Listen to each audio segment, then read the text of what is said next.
इस वक्त हमारे साथ आईआईटी बाबा अभय सिंह जी मौजूद हैं। अभय जी, बाबा जी, आपसे जानना चाहेंगे, लोग ये कह रहे थे कि आप कुंभ क्षेत्र में इधर उधर भटकते मिल जाएंगे, क्या वजह पड़ी वो आश्रम छोड़ना पड़ा? नहीं मैं तो ऐसे घूमता रहता हूँ। मतलब हाँ ठीक है, वो इंसिडेंट तो रियल है, बट वो ऐसा कुछ नहीं है। लाइफ में मैं तो ऐसे घुमक्कड़ की तरह ही रहता हूँ ऐसे भी। घुमक्कड़ की तरह रहते हैं। हाँ। अच्छा, एक चीज जानना चाहेंगे, आपके पिताजी आपसे मिलने आए, आपको खोजने आए, हम आपके बारे में जानना सवाल क्या है यार ये? चाहेंगे। घर से मोह भंग क्या है? ये सवाल सारे फिर से आप अच्छा, मैं घर के बारे में नहीं पूछ रहा भाई जी, घर एक के चीज बारे में नहीं है। सबसे पहले ये इतने अजब से इसमें घर जी। क्या होता है? घर बताइए, आपने सवाल पूछा ना। जहाँ मैं व्यक्ति पूछूंगा ना, समझ जहाँ में क्या व्यक्ति आता है? रहता है, जहाँ व्यक्ति अपनी पूरी जिंदगी को व्यतीत करता है, हाँ, तो जहाँ पर मातृ भक्ति पितृ भक्ति करता है, जहाँ पर अपने घर के लोगों के साथ समय व्यतीत करता है, वो घर होता है। जहाँ पर शांति मिलती है वो घर होता है। अभय सिंह की शांति कहाँ है? जहाँ पे व्यक्ति कहाँ रहता है? अभी पुलिस वाला जो है वो वहाँ पे मान लो रहता है 12 घंटे ड्यूटी के पर, तो कुंभ उसका घर हुआ कि वो उसका घर है? बता मेरे को। जी। जहाँ पे व्यक्ति अपनी सेवा कर रहा है वो उसका घर हुआ कि नहीं? सारे आपके सवाल के हिसाब से तो उसका वो घर होगा ही नहीं, जितनी भी आपने डेफिनेशन दी है। जी। शांति मिले आपके हिसाब से, हम आपके हिसाब से नहीं, जाना। आपकी डेफिनेशन के हिसाब से वो घर नहीं है ना। हाँ। तो उसका मतलब घर अलग चीज होती है। मैं उसको तो बताने की कोशिश कर रहा हूँ। कहाँ रहते हो तुम? तुम्हारा व्यक्ति तुम शरीर के अंदर रहते हो, ये है तुम्हारा घर। इसके अलावा उसी को तुम हमेशा कैरी करते हो फिजिकल लोकेशन में। उसके अलावा तो ठीक है, तुम बाहर भी रहते हो, बहुत बार कहीं पे रहते हो। अभय जी, कई तरह के आरोप लग रहे हैं, बातें सामने आ रही हैं। कुछ लोग कह रहे हैं आप दिमागी संतुलन खो बैठे हैं, ऐसी भी चीजें हैं क्या? हमको तो आपका पूरा दिमागी संतुलन, जो आप घूम रहे हैं गाड़ी से और इसके साथ ही पूरा चहलकदमी कर रहे हैं कुंभ क्षेत्र में, ये क्या है? ये चर्चाएं क्या है?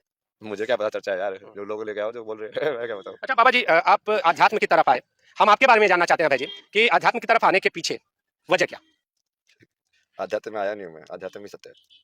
आध्यात्म ही सत्य है। हाँ। जब मैंने इससे पहले आपसे बातचीत की थी तो आपने बताया कि कोरोना के समय आप इस तरफ आए, कमरे में बंद थे। क्या है वो कहानी, क्या है, कैसे? नहीं वो सब बात था वाली कहानी डिस्कस करने का पॉइंट नहीं अभी। जी। तो ये घंटे में अभी संगम पे मिल रहे हैं, वहाँ पे जो होगा, जो होना चाहिए उसकी बातें होंगी।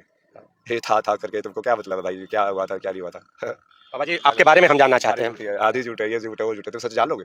जान के भी करो हकीकत की तरह हकीकत करोगे। जब तक आप बताएंगे नहीं, हम आपका सच कैसे जानेंगे? हम आपसे मिलने आए हैं, आपसे जानने आए हैं। मेरा सत्य मेरा वचन होना चाहिए जी। उसको आप क्रॉस वेरीफाई नहीं कर सकते किसी से जी, भी। मैं आपके ही वचन जानना चाह रहा नहीं नहीं नहीं, आप जो मेरे से सवाल पूछ रहे हैं इसका मतलब आप क्रॉस वेरीफाई कर रहे हो उसको। हूँ। सवाल मेरा ऐसा बोल रहा है, जी, लोग ऐसे बोल रहे जी, हैं, जी। क्रॉस वेरीफाई क्यों करना है? हाँ। या तो आप मेरा सत्य जानना चाहते हो, या आप लोगों के पॉइंट ऑफ व्यू से मेरा सत्य को मैनिपुलेट करके कुछ तो उसको प्रोजेक्ट करना चाहते हो। मैं अभय जी से बात कर रहा हूँ और इन्होंने अभी कहा कि मेरा जो सत्य है वो जानो। तो अभय जी, अब आपका सत्य जान ले कि क्या सत्य है, अभय सिंह का सत्य क्या है?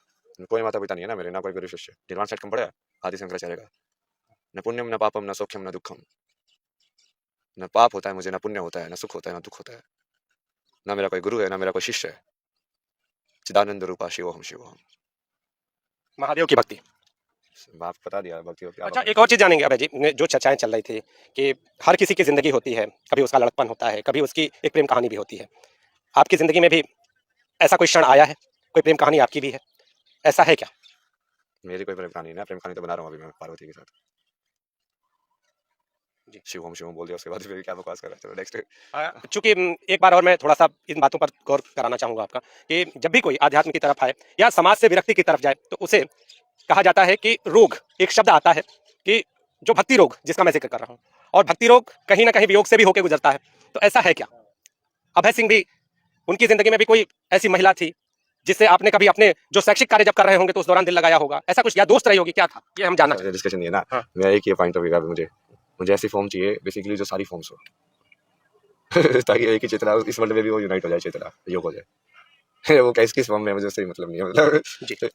आपने कहा पार्वती के साथ आप कर, पार्वती देवी माता है, महादेव की अर्धांगिनी है। मैंने बोला शिवम, तो मतलब मैं क्या हूँ फिर?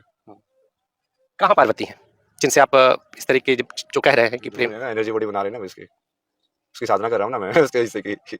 हाँ। अच्छा, तो खुद में शिवत्व को ग्रहण कर रहे हैं आप, इसलिए कह रहे हैं? अबे जी, एक चीज ये मैं इसलिए जानना चाह रहा हूँ, आप मुस्कुरा भी रहे हैं, बताना भी चाह रहे हैं, तो हम ये चीज जानना चाहेंगे, क्योंकि देखिए आप नहीं रहे, ठीक है, लोग आपके बारे में जानना चाहते हैं। एक ऐसा व्यक्ति, एक ऐसा युवा जो आईआईटी से इधर आया और आके आध्यात्म की इस तस्वीर को कहीं ना कहीं ग्रहण किया हुआ है। अभी आपने कहा कि आप शिवत्व को पूरी तरह से धारण कर रहे हैं, आपने उसके पूरी की पूरी जो पंक्तियां हैं वो बयां की। इसके बाद आप ये कह रहे हैं कि पार्वती की भक्ति कर रहे हैं, आप पार्वती को भी पाना चाहते हैं, ये क्या है? इसको हम थोड़ा सा साधारण भाषा में जानना चाहते हैं। संगम पे पूरा डिस्कस करेंगे ना, ये तो अवतार की कहानी है ना पूरी।